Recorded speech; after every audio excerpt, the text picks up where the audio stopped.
Okay, so one of the things to recognize about wholesaling is the enormous effect, as I showed you before on Monday, of its impact on the economy. The number of jobs that they have, it's 1/3 of the United States gross GDP. It is massive, it's important, and yet generally it remains invisible to the buyers. And a lot of that has to do because manufacturers and the end users, the consumers, underestimate what are the three great challenges to wholesaling. And yes, this is going to be an essay question, just these three lines, all right? And so what are the three great challenges that warehousing faces, wholesaling? There are three. The first is doing the job right, doing the job correctly. And while it might not seem huge, the mere fact of all of the physical labor that takes place in the wholesaling is something. It's only really understood if you've actually done it before, done any picking.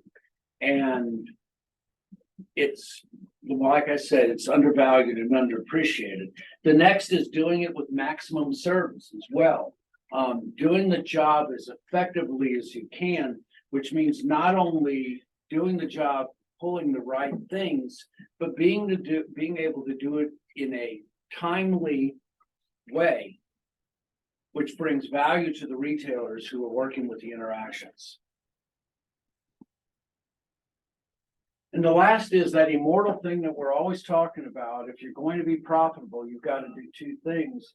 You have to find ways of raising profits and lowering cost. And that one of doing effectively just means low cost, or let's just say as low as reasonable. It's, there are just some things that you cannot be able to do free, but you can do it in the most efficient way and the most productive way.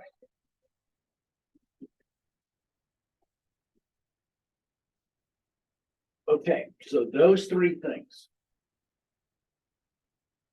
Now, as I talked about on Monday, I talked about that we have two kind of pressures that have been going on in wholesaling since the whole concept of wholesaling began. One of them is the pressures of always consolidation and acquisition. That's one of the pressures.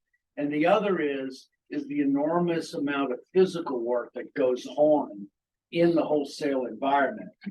And so to kind of help you, we're going to run this through the example of the pharmaceutical industry. So if you look at history, generally doctors were in control of the pharmaceuticals that they needed, and there was no real pharmaceutical industry as we know it, because much of the things that they had were homeopathic and even unique and individual to the doctors themselves. The whole thing about diaper rash creams that we have now came about because pharmacists in the 80s recognized that zinc was a successful protector against diaper rashes, and that's why we have the modern diaper rash creams that we did now. But it was first the doctors who made their own mixes to actually make this happen, and eventually they created success. Just that I showed you Dr. Boudreaux's butt cream as an example, all right? Well, this is the same thing. The doctors were driving it. The doctors knew what they wanted, but the difficulty from the 1600s all the way into the 17 and 18 is that even though Europe had retail pharmacies, the colonies didn't. So how did they do it? Well, you had a bunch of doctors that would get together in a regional location and they would choose one doctor. And this one doctor was sent to England to buy all the pharmaceuticals they had to. You couldn't just send anybody to do it, of course, because you had to have a doctor who understood what they were to test whether you were getting something real or not. And so that's another thing. So they pool their money together. They'd send someone to England. That individual would shop for the pharmaceuticals there and then come back to the United States. Now think about this also. We're talking about, across the ocean in sailing ships, which could be anywhere from 1 to 3, even 4 months in sailing in one direction, and then the same. It may take 2 to 6 months for an individual to get back. Well, around the 19th century and around particularly the 1850s, you started to see the modern concepts of pharmaceuticals. You saw that there were drugs that could put individuals to sleep to do something like operations, believe it or not. At some point before, the horrible operations that had to happen had to be done with the patient not out. All right. We found that chloroform would help and that alcohol would help as well. But the modern invention of where you would have one individual who was taking care of the medications of someone in surgery didn't really have come about, unfortunately, as it always does. War has a way of pushing technology, and certainly during the Civil War that happened as well. You started to see the modern use of laughing gas, chloroform, and you started to even see the use of Novocaine. We found cocaine had dramatic ability to basically stint pain. And so you found that they started using them. Of course, we had no idea of all of those side effects at that point. If you look at some of the advertisements in the 1880s and 1890s, they show how healthy it is to put cocaine in the bottle of a baby's milk because they went to sleep and stayed asleep. All right. I'm not lying to you. All right. Medicine has come a long way from Queen Victoria having marijuana in her tea in the afternoon. No lie. Okay. So anyway, but that's because pharmacy became its own unique separate science. And it's around this time that you saw the pharmacies that were independent of the physicians. However, what you found is that wholesalers operated locally and they worked with the physicians in that area. And there was very stiff competition because there were vast numbers that operated in the same area. And so there was this basic kind of conglomeration fight that started going on. Now, the problem also with that is that wholesaling could not grow, or even its best aspects were not seen until they were big. All right. They had to reach a certain size. And so you started seeing this regional, even national convergence. They started coming together. And what's also happened is they started expanding their product line as well. Traditional pharmacies, if you ever see any turn of the century pictures, they also had things like a breakfast bar and a sandwich bar. And they were doing things like serving Cokes, fountain drinks, and those kind of things. Well, you started to see the refinement where the pharmacy as an industry decided we're going to expand not only to prescription medicines, but over the counter as well. We started to also see the modern movement of laws in medicine in the United States, how to determine what was over the counter and what was not. But you also had, once again, this pressure happened from 78 to 96, where the total number of pharmacies shrank dramatically. And at the end of this particular time in which this book was written, there are 6 firms in the United States, and probably I think it's 4 now, that have 3/4 of the national market of pharmaceuticals. And why? Why did it take this long? Well, One reason, quite honestly, is once again, because of the nature of what wholesaling does, is there was, like retail, we had this enormous problem about picking. And so one of the things that wholesalers do is this concept of picking.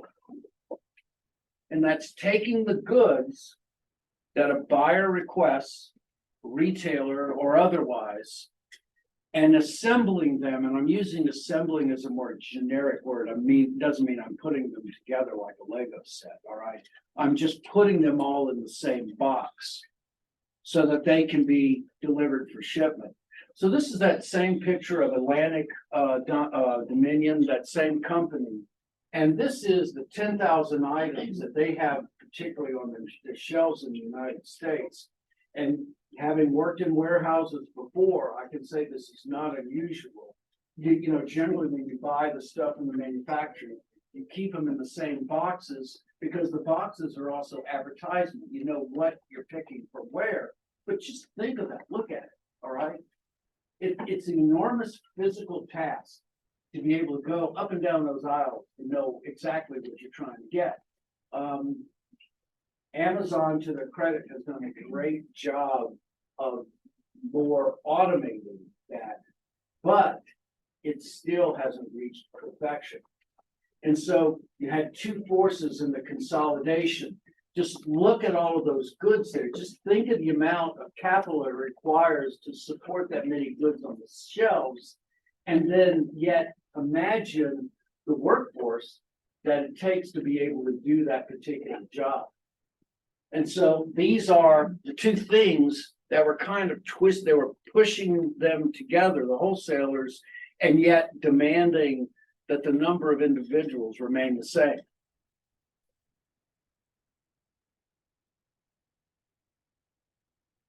And so, why did it take so long? Quite simply, to get to that point, it took the right technology. IT had to come around and become an advantage to wholesalers.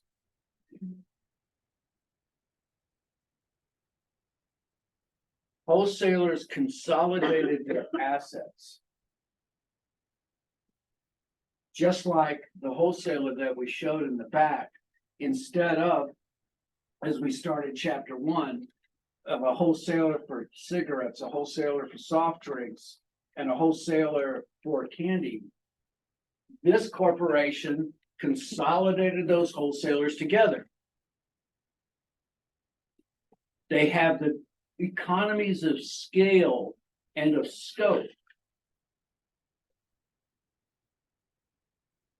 but they still need the people to get the job done.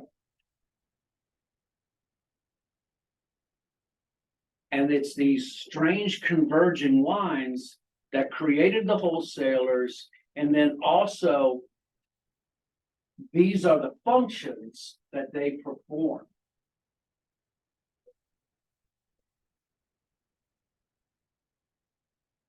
Wholesalers also realize they're not just pickers of the goods that you want, but they're gatherers of the information you need. They filter the information for you. And they provide you with valuable information, not just information or data, but valuable information that they can use. And so they process all of this information about their buyers, the suppliers that they have and the products, and they help the transaction process by making it easier for the buyers to shop.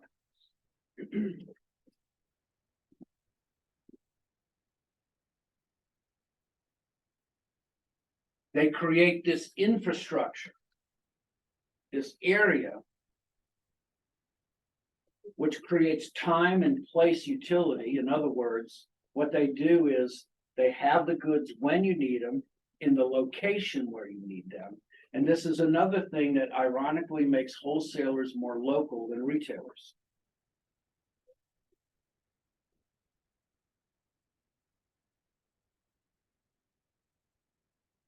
they can absorb risks that a retailer can't.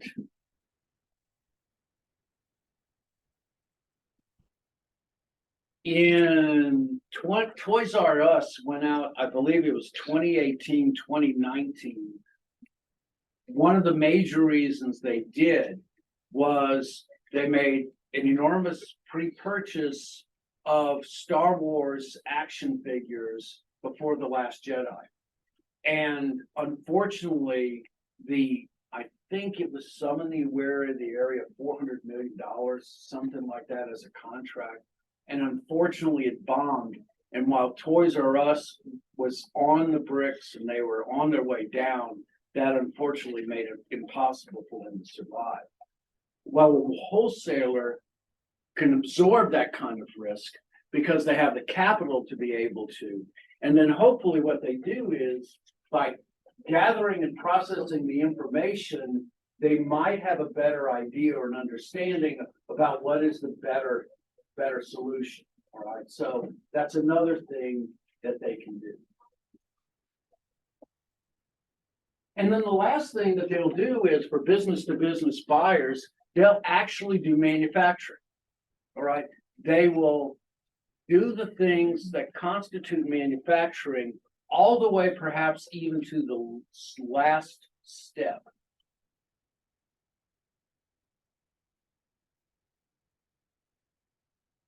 And so this is a process that is known as kitting.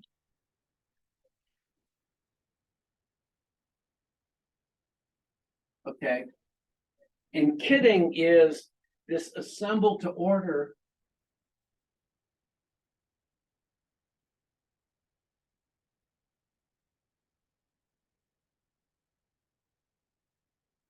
for a retailer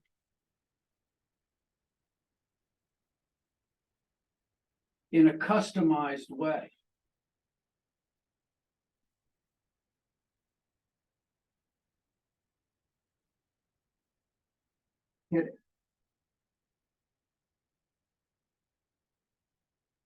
Kits will combine various components together up to the point that the manufacturer, the retailer wishes. And at that point, they give it over to the retailer to put their final steps on. And so an example, in the 80s, when I was store manager at Omni Computer Store in Lafayette, we were selling IBM compatible systems by a company known as Columbia Data Products, CDP. And unfortunately, CDP went out of business like a lot of compatible makers then. And then we had a choice or decision to make. What are we going to sell? One of the decisions that we had is to go to a bigger manufacturer like Compaq or IBM and sell their items. And I was going through the paperwork. But another thing that we thought about was customizing and creating our own PC. And so there's what's known as a white box. So if you wanted to, you could order from a wholesaler what was known as a white box. And so the white box would be standard PC, have a standard motherboard. You could kind of custom fit things in. So whatever video cards you wanted would be in there. The RAM memory that's in there. And they would ship it to us at that place. And then we would add the hard drives and the floppy drives, and then do the burn-in on the hard drives. And then we created what was called the Cajun PC. All right. Fancy. We had a little crawfish logo and everything on it. And it was a great deal. I mean, it was awesome for us because for anybody who's done, those kind of things, it can be really difficult. Okay. So kitting or bundling is what it's called, is what they do. So there was a Houston group that we went to. They used Asus motherboards. NVIDIA was just about 3DFX was coming in as video boards as well. They would put together the systems for us, and then they would do something that's called the 200-hour burn-in. 95% of all of the things that go wrong in a PC happen within the first 200 hours. And that was the burn-in, and that's what it was all about. I got to where I was saying, look, let's just let them do the whole thing. They'll guarantee it for a year, and we'll just slap 10% on it and then be done with it. That's not what the store owner wanted, but I think that would have been much more efficient part of our time. But this is what a wholesaler does, okay? They do the things that manufacturers do, all the way to the point of putting all of those things, and at any stage that we wanted, they would have done it for us. It was a win-win situation, worked great. And as a matter of fact, that's what, and I gotta send you my video on Redux. I have to bring it in one day because that's what Redux does, really. I mean, Redux puts together the component units of a computer, and all they do is charge a $99 up fee just for the burn-in process. And that's what a kit is. That's exactly what they're doing. They're kitting. So anyway, these are the major functions that wholesalers do. And I'm telling you, there's no way that a retail organization can possibly match the wholesaler's ability to do it. Only if the retailer is what's called a power retailer, and they're taking over everything. And we'll talk about that as well. So those are the functions of wholesalers, is they gather and process the information for you, that make it easier for you to make choices. They have the economies of scale. They do time and place utility. They can absorb the risk that your company can't. They'll do the picking for you. And then they'll even mimic those things of manufacturers by, in essence, transforming the goods all the way to the exact point that the buyer wants. Very valuable.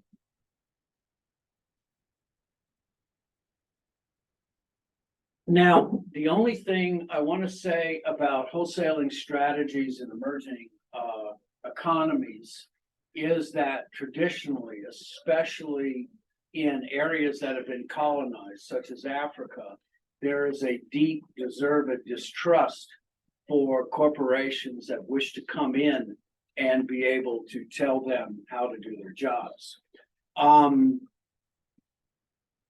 The example they give is Niger, which is probably the breadbasket of Europe in terms of the things that they grow there. And one of the things that you find with wholesalers is the reluctance to acquire or to get into anything other than what's considered a medium agreement. And this is where we need what are called federations, all right? So if you think of the United Federation of Planets for Star Trek, it's kind of like the same thing. It means that the corporations stay unique and independent, and they create a third organization. And that third organization basically deals with each other in a very limited number of things. They're not trying to come together for some kind of single governing body, because both sides need some kind of representation. Federations generally deal with issues that cover a very narrow range. And so the example of this would be trade barriers between the two economies, reductions of tariffs between back and forth. France used to not have tariffs in the United States, by the way, for many years. But with France, if you wanted to ship something there, you had to wait 6 to 8 months before they would take it out of embargo. So that's an example. This is France. This is probably in the 50s. Right after World War II, there was a lot of difficulty in Europe, especially because their mechanized economies were not building very quickly. And they needed some ways of being able to stiffen competition from the United States and Japan. And so what they did was they just simply said, sure, you can ship it, but it'll stay 6 months before we actually allow it to get out, which probably they took apart and saw that made it work. that might have happened as well. Interestingly, during the economies in the 50s, Germany was not allowed to create not only just weapons, but they could not create vehicles over a certain size of the engine. And so anything under 2,600 cc's engine would not be allowed. It took till later. Now, the ironic thing about that is there was a loophole that said that motorcycles and three-wheel vehicles could get by. So this is, if you look up online, Messerschmitts, there's a three-wheeled automobiles with motorcycle engines that had front and back seating, but they were smaller than the smart cars of today. Right? That got around the regulations. So what's it called again? It's a Messerschmitt, and just look for three-wheeled car. They were built in the 50s. I actually had a neighbor that had one. The seats were like front to back. They were actually like a World War II plane. You know, so you had a pilot and a passenger. Believe it or not, terrible to drive. Oh, they were funny to look at, but apparently, well, here's the wonderful. I mean, they had no heating in them. They were cramped to those, but you know, they were like fun vehicles, and of course now they're collector's items. There's a whole genre of European vehicles during that time that are now just, you know, because they fell apart, quite simply. There's one that's a three-wheel vehicle with one wheel in the front that had this nasty problem of turning over as it went around the corner. So anyway, just stuff. Anyway, what we find is that federations, especially between organizations, is the more successful way that international trade happens between wholesalers. And that's really all I wanted you to know about. Now, this consolidation left a lot of confusion with manufacturers, because when they're going through this phase and the manufacturer is looking for someone to distribute their material, who do they choose? With this pressure to consolidate, you know, these large manufacturers, you have these purchasing groups, and when this consolidation is going on, you have to figure out who to pick.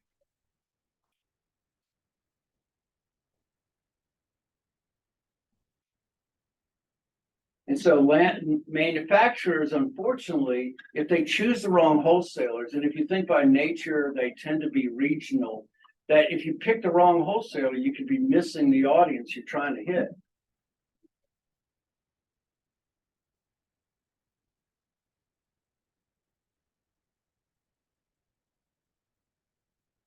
And so if I'm a manufacturer, how do I choose? How do you predict which wholesaler will be left standing? How do you identify the winners? Well, there's four groups if I'm a manufacturer who I'm looking for. The first is I'm looking at the companies that are doing the acquisitioning. And these are what are known as catalyst firms. These are organizations that will trigger consolidation. They move rapidly to acquire. When I was, I was a partner in the internet service providership. In 2004, I had about 1,800 clients. And this is when Walmart came out with $4.95 internet, and the writing was on the wall. There's just simply no way to compete. Not only that, but you saw the transition from dial-up internet to high-speed access somewhere along the same time. And I had about 40 clients that were doing DSL at the time, but if that, once again, is a very capital-intensive thing, and I knew time was to move on. And so what I did was I sold my subscriber base to one of these catalyst firms that was looking to grow. So they didn't care about any of the equipment I had. They had their own equipment. All they cared about was a subscriber base, and they paid $195 a subscriber. and me, quote, as a supplier or a manufacturer, whatever you wish, my choice was to find one that I could deal with. In essence, I was selling out, that's the word. And so that's the first one.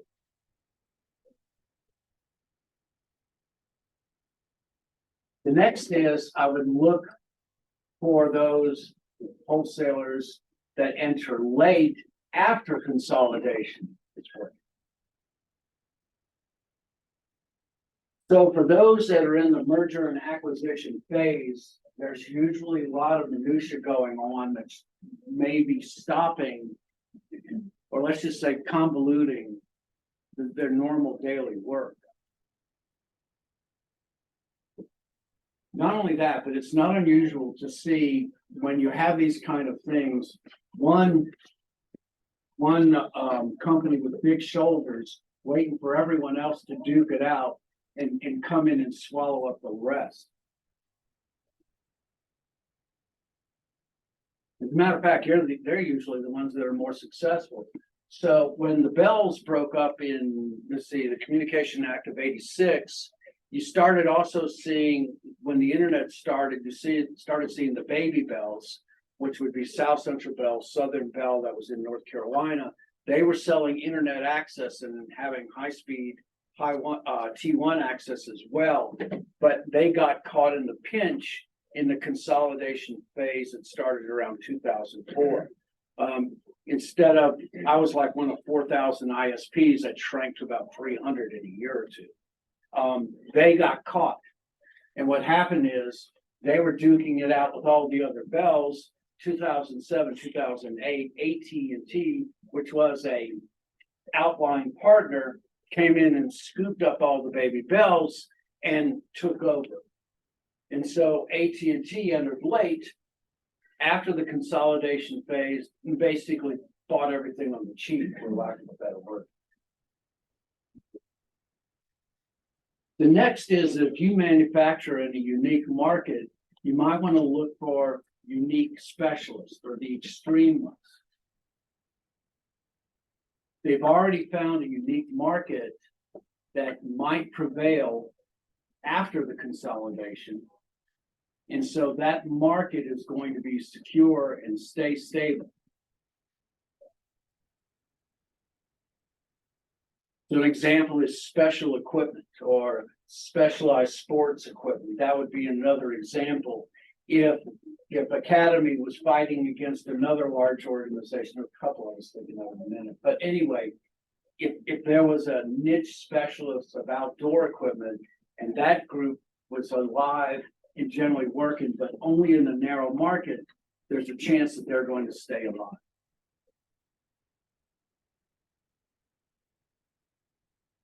And then the last is the manufacturer can just invest in an extreme generalist. And this is a corporation that sells practically everything.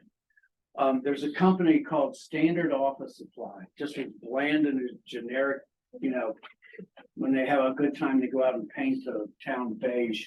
They just have everything, all right? And Standard Office Supply says that they will outfit your office with anything. And they basically, everything they have is it's everything. And you could sell to them and know, or through them, I should say, and know that your goods would be used in some way or another. And so this is one of the four winners in which you would go through and try to pick and see which one is going to be successful.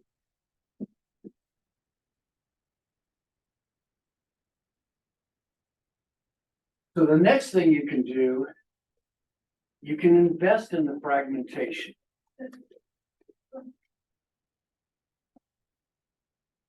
You can find a unique group.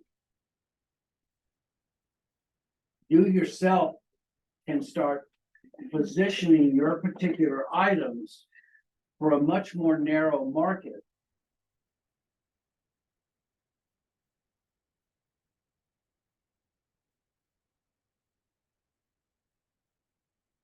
And in positioning yourself for that narrow market, you can achieve success. In other words, you reinvest in your product, create a unique base for it.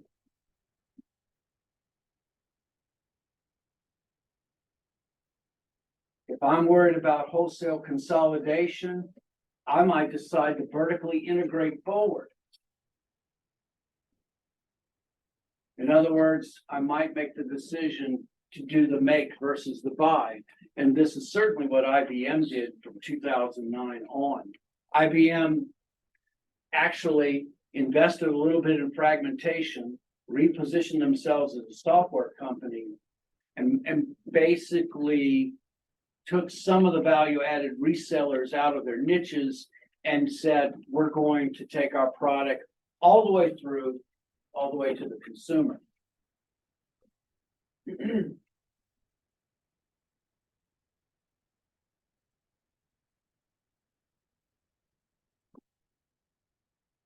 then finally, you take the fragmentation idea, but you do it in a much broader expanse, and that's investing in your own brand equity.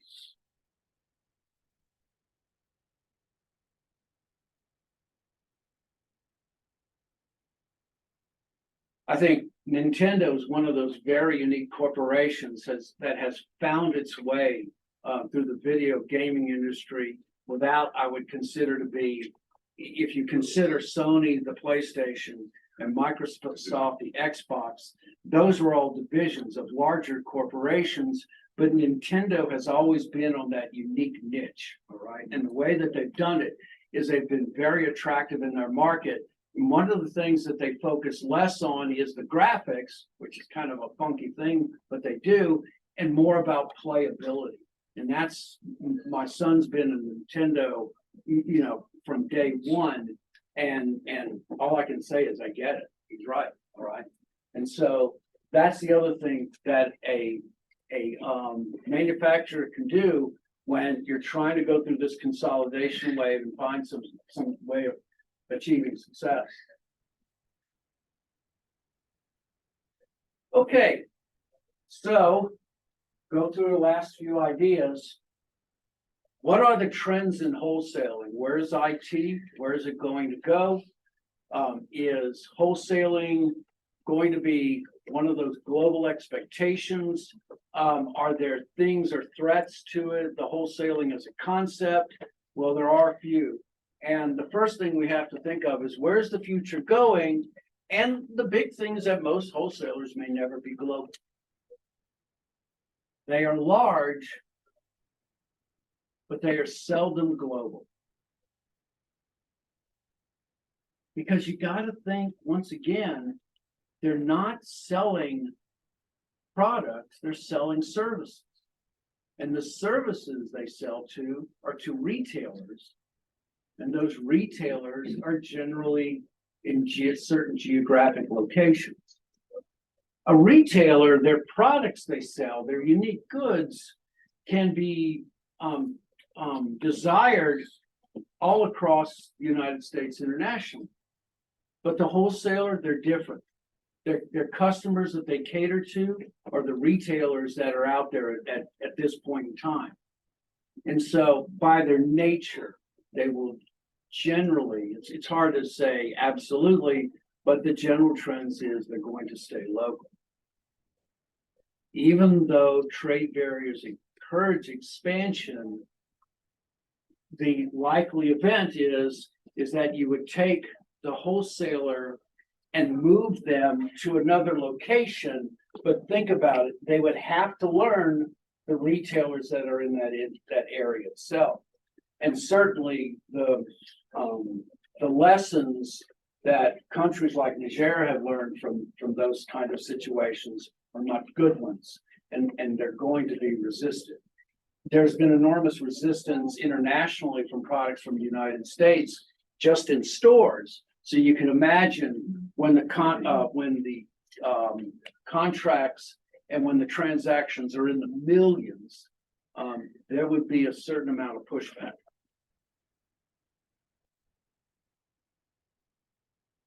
E-commerce, yes, but, all right. So what would be the function that e-commerce would perform? Well, the difficulty with that is it's easy when you're buying one item and you're a consumer or an end user and you're performing the channel functions of financing and delivery and all those things yourself. But it's an entirely different thing if you are a wholesaler and you're looking to sell $1 or $2 million worth of goods to a retailer in another country. Risk requires negotiation. It requires face-to-face, other than if it's in some situation that's considered an emergency. Now, they do use it. They benefit from it, but the benefits don't come from financing and transaction. They occur more from shipping and those particular things. And so if you take literally the word electronic commerce, e-commerce, then no, transactions of millions of dollars are not necessarily happening. But the movement of goods and where they are in current locations are. So it's kind of how you tell the difference between the two. They will change, but they won't replace the wholesalers because the consumers, or let's just say the retailers, won't bypass the wholesalers, especially if the wholesalers are performing those things that they were before. If they're doing kitting for them, if they're doing the picking for them, why would they go to the manufacturer, especially when the manufacturer is looking to sell the skid side?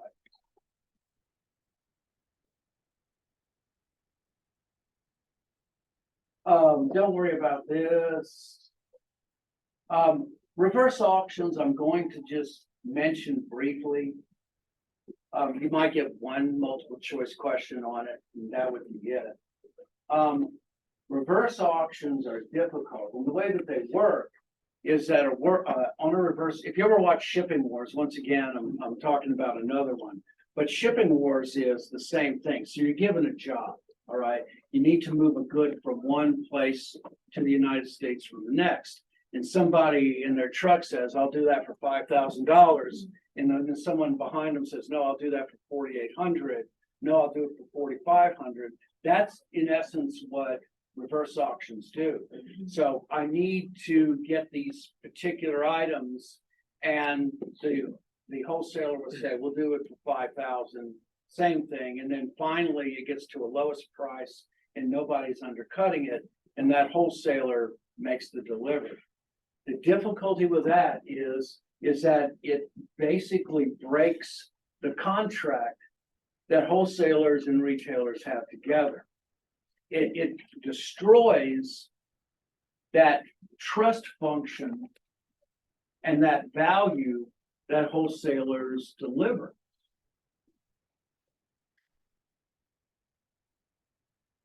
And so wholesalers have very right to be suspicious of reverse auctions. They create difficulties. And yes, they create new ideas, but their best use is in one-time purchases that dealers need. Has anybody seen the movie Apollo 13? It's a great story. I actually lived through it as a kid. Without going in it, there was a damage to the command module halfway to the moon. The amazing coincidences and the way these people survived is absolutely amazing. But one of the things that Jim Lovell said on the way there is he thought, all I could think of is this was built by the lowest bidder. So anyway.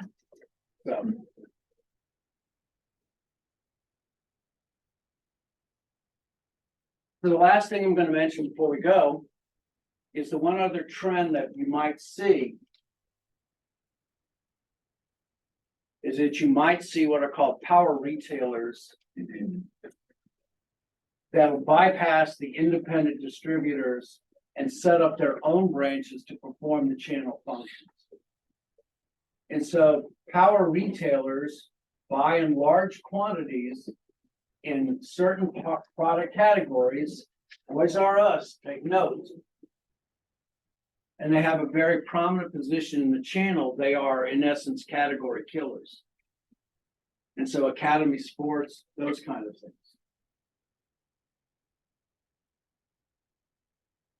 Once again, they have one difficulty that the wholesaler doesn't have, and that is a serious blow to them won't put them out of business. However, it could with a power retailer. And the difficulty with this is that if a power retailer such as a Walmart or an Amazon comes along and there's an expectation that they're going to take up 2/3 of your production in a given year, that's a very powerful thing. But the difficulty is you have to suffer their demands as well. One of my professors, Dr. Alford in Louisiana Tech, had a friend in Arkansas that made trolling motors.